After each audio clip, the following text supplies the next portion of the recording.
Music, please. Kui räägitakse valimistest, siis üks, mis hakkab valimistele kindlasti silma, on see, et millist valimisreklaami tehtakse.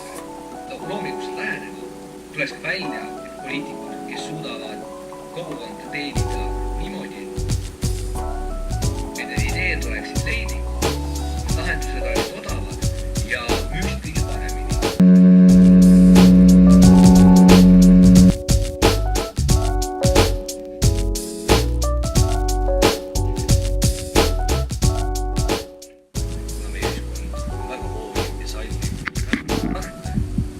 Kõikide ja kõiksuguste asjade suhtes, kuid siiski kavatsime panna kaasa, kes läheb minu eest tänavakampaaniat tegema, väljareklaami teha.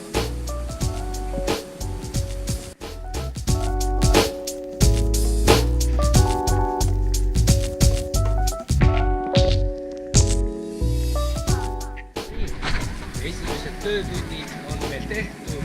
Oleme saanud lugematu arvu telefonikõnesid ning korraldusi, et miks, kuidas ja mis.